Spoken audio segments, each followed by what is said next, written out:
let's talk. It's not that the serious. maniacal laughter afterward really. We traveled to 33 U.S. states this year in our converted SUV camper. Yeah, we had a great time, and we're going to recap a little bit of some of just the highlights of this past year for us. I've actually been to 48 states total now, but it was a wild ride going to 33 of them in 1 year.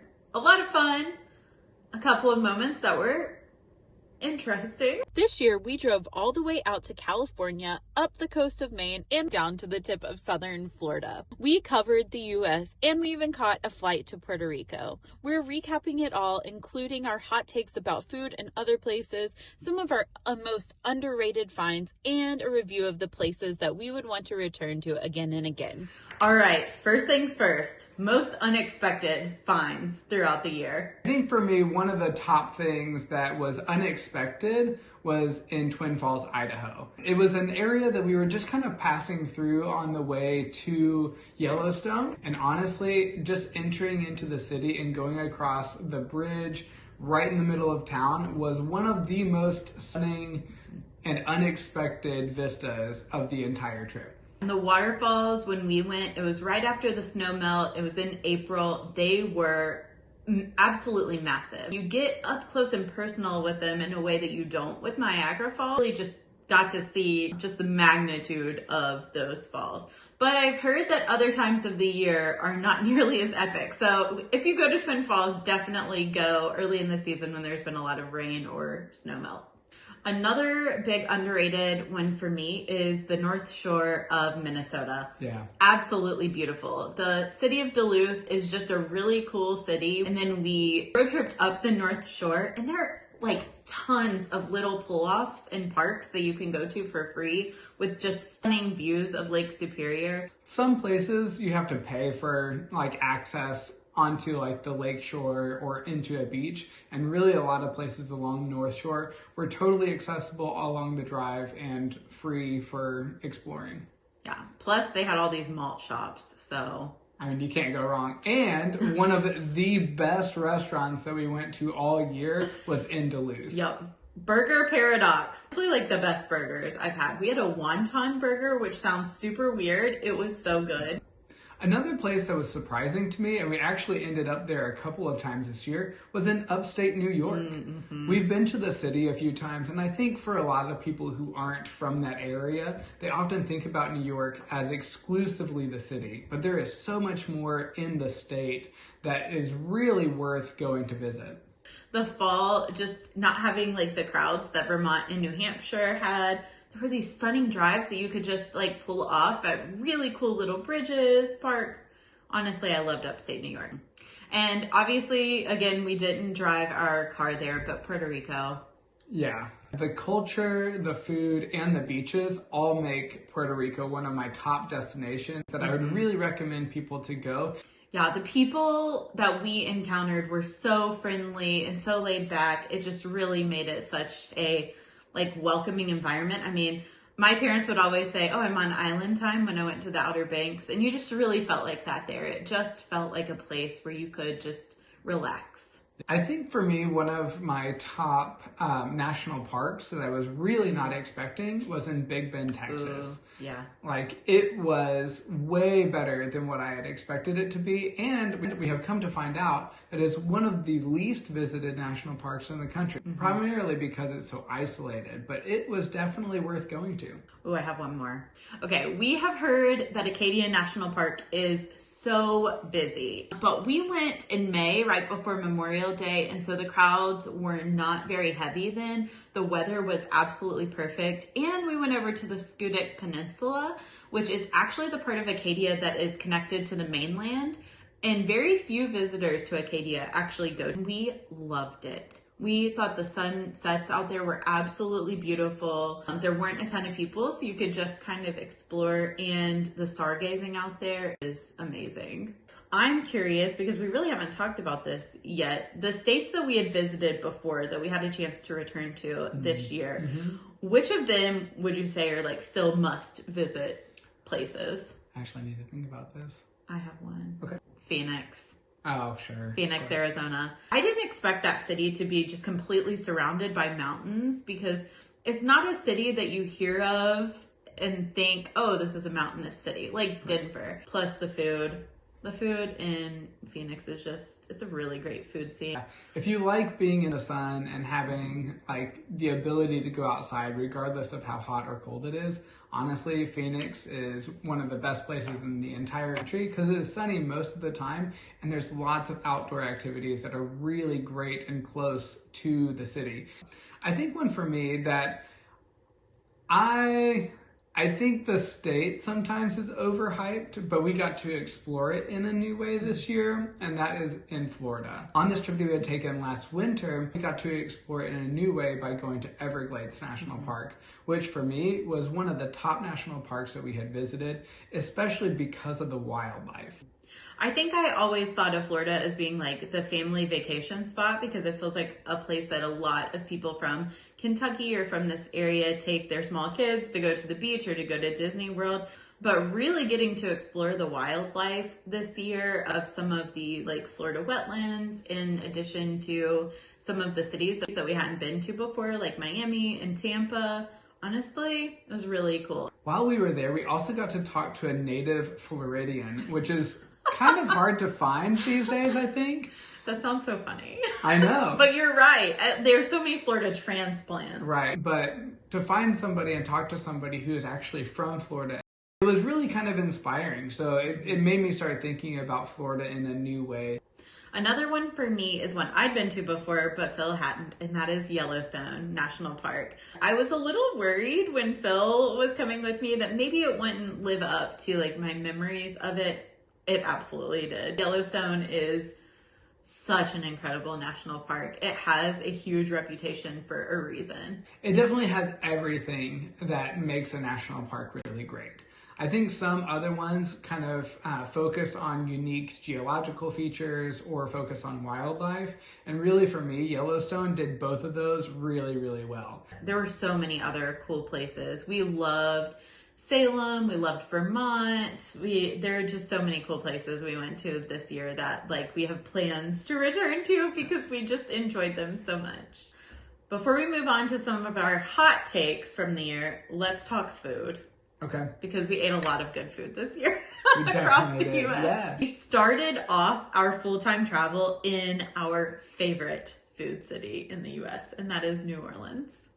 New Orleans has an entire menu of local dishes that are specific to New Orleans, which I think is something that is really, really unique about it. And the flavors in that area are just something that you're not going to get anywhere else. Mm-hmm. I think we have to just shout out our other favorite restaurants. And one of those was Bokujo Ramen in Rapid City, South Dakota, which sounds so weird to have ramen in South Dakota, but it was so good. Yeah.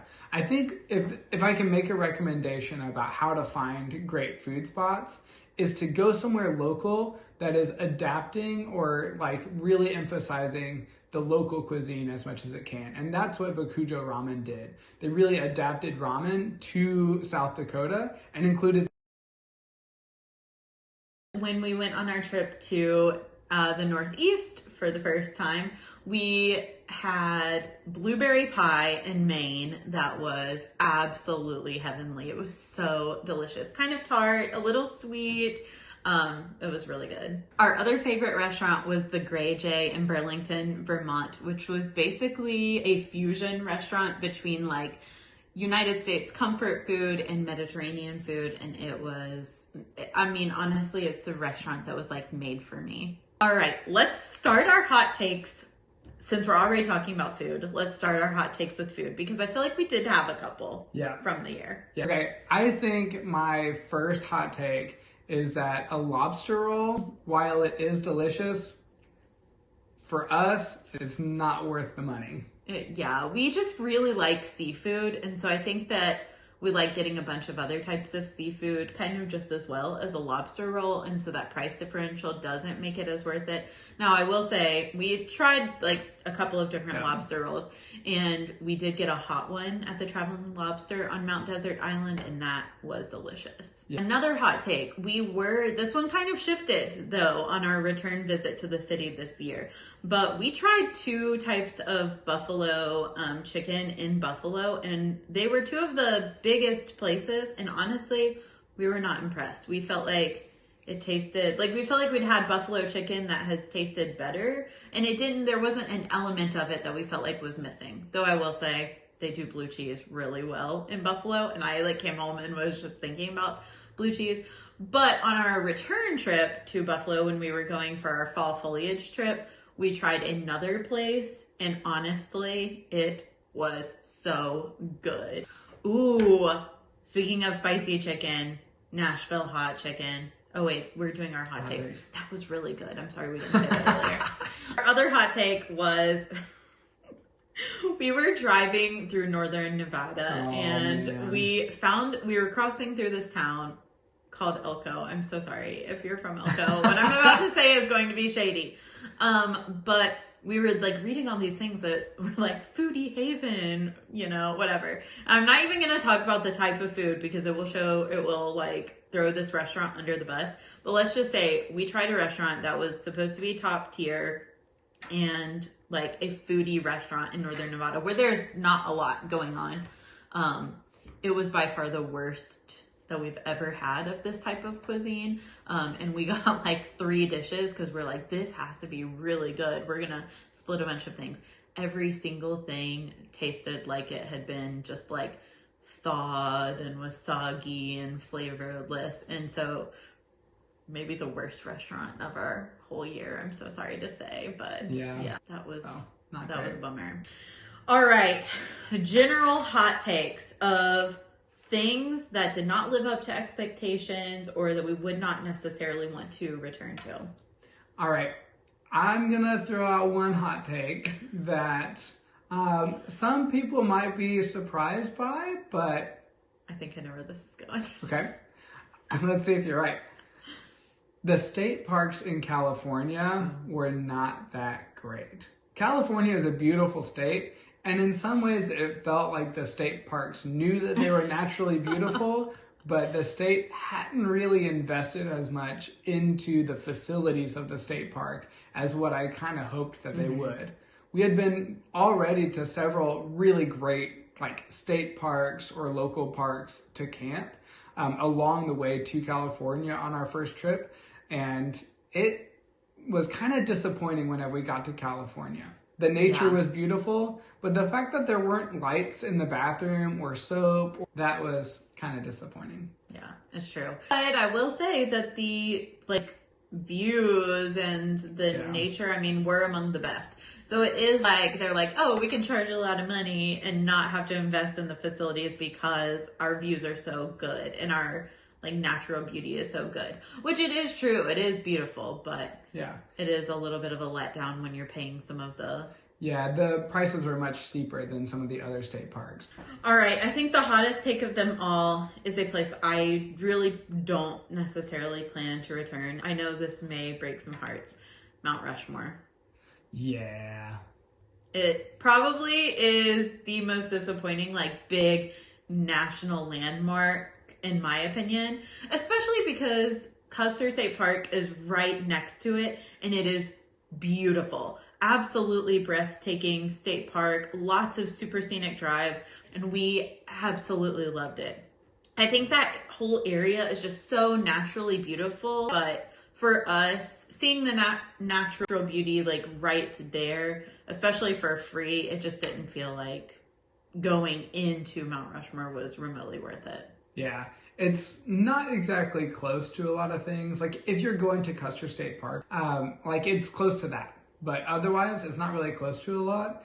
And once you see it, you've kind of seen it, and that's sort of it. I think for me, South Dakota has some beautiful black rock and a lot of really great natural landscape. And so comparing the natural beauty of the area to something handmade, man-made, carved into that beautiful rock, it kind of changed my view of what that monument kind of was. Unfortunately, it was kind of one of those human marks on the natural beauty that's going to remain there forever. And so it just made me kind of question whether that's something that we should do.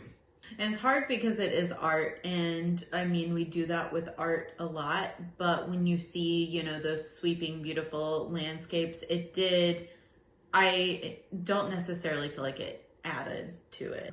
I think when you see pictures of Mount Rushmore, it does look like this big, like, epic American landmark. I personally think that there are a lot of other epic American landmarks, like the Statue of Liberty, for instance, that are preferred, I think. Another hot take. So our New England road trip in the fall was absolutely amazing and breathtaking, and we loved every part of it. But I will say the Kancamagus Highway was very crowded, even on the day that we went. And we found that there was just as much beautiful foliage other places. So I think when returning, we would rather shift our focus to some of the other scenic drives and pull-offs rather than just sitting in traffic. Even if you're sitting in traffic there, it's beautiful. New Hampshire, though, is still amazing in fall. So I'm not saying cut New Hampshire, but there are other scenic drives in the area that I think we would return to over that one. We absolutely loved Salem, Massachusetts. It was so cool in spring, but we camped outside of Salem, and that was an interesting experience. For sure. I found this one, and it wasn't my proudest moment. The reviews were really good, but this place was not great. It was overrun by raccoons. And that is no exaggeration whatsoever. As we were checking in, the person who was like checking us in, that was like the first thing he said was, we have a lot of raccoons and they will try to get in your stuff or in your tent if you have one. And he was not wrong. So it has a really cool park at the end with a beautiful lighthouse, and the sunset out there was absolutely beautiful. Amenities or facilities were in quite disrepair, probably because they're also taken over by raccoons. I was gonna say, the raccoons might be taking care of them. I'm not sure. The raccoons are the janitorial staff. There are some reviews from Winter Island's campground. The raccoons are very cute, but very bold. I camped for half of my life, and I haven't seen raccoons that bothered me like the 2 days I spent in this campground. They messed up everything. This island has a bully raccoon who literally unzipped our tent like he owned the place. Oh gosh. We've loved sharing our travels throughout 2024 with you, and we want to have you along with us for our adventures in 2025. So hit that subscribe button and also give us a thumbs up to show us some love. And we will see you next time. Bye. Let me read a review about the raccoons. I'm gonna be candid. Candid. Unfiltered. Unfiltered. If I had a podcast, that would be the name. Oh, gosh. Yep, and we will see you next time.